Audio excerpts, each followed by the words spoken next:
What up, hotheads? I'm Henry, and this is Blaze the Roof. This week, we're reviewing a sauce named Chile Monoloco Matasanos. The company named Chile Monoloco literally means crazy monkey. Well, crazy monkey chili, I guess.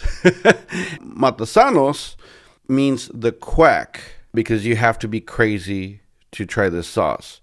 I've had one of their other sauces. It was very hot, and this one's even hotter. So, yay. It was formed by Paola Conejo Elizondo and Pablo Jimenez Rodriguez. They enjoy burning people with their sauces. They describe themselves as sadistic. So this is their own words here. They even call themselves a group of primates, hence monolocos. The city they're out of is San Pedro, Costa Rica. Not San Pedro, California, right?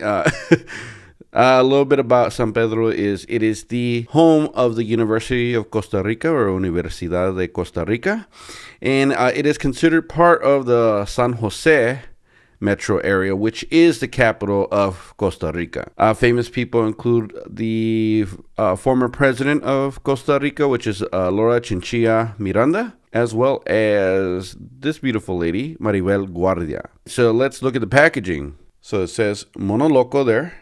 As you can see, it's a monkey wearing a hat. It's not really a 10-gallon hat, but it's a big hat like that. And there it says Matasanos. You see chili peppers all across.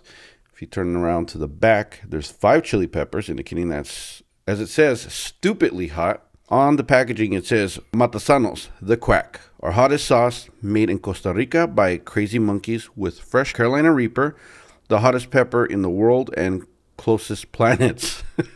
1 drop is enough to burn 9.5 tongues. Start with 1 sprinkle daily and increase the dose to whatever you want, whenever you want. Don't let a label tell you what to do. Some good advice, actually. Let's have a look at the ingredients now. The ingredients include Carolina Reaper peppers, water, lemon, sunflower oil, garlic, salt, spices, potassium sorbate as a preservative. In here it also says vegan friendly, gluten friendly, and friends friendly. I don't know if you really like your friends, you probably wouldn't feed this to them. Actually, that's bullshit. I would feed this to Latner and Arthur in a heartbeat just to watch them sweat and cry again. This might be, I think this is even hotter than the sauces that they tried. So the feature for this week, none of the ingredients are new. So we're going to talk about a dish from Costa Rica called gallo pinto. When translated to English, is spotted rooster. It is basically Costa Rican beans and rice.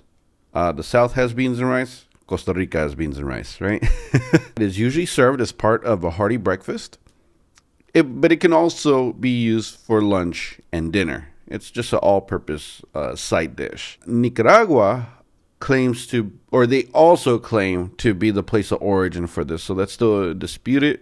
And I believe they are neighbors. So I've never had gallo pinto before. I don't think there's any Costa Rican restaurants here in Austin, but I would love to try it. Maybe I'll look for a recipe. We'll see. Before we get any further, let's hear from this week's sponsor. Sometimes knowledge of the law isn't what you need in an attorney.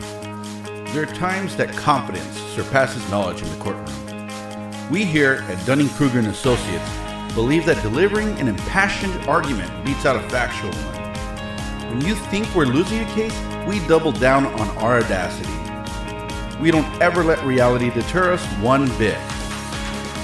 We have continued the tradition started by our founding partner, Peter Principal. Dunning-Kruger & Associates. Have confidence in our abilities. We do.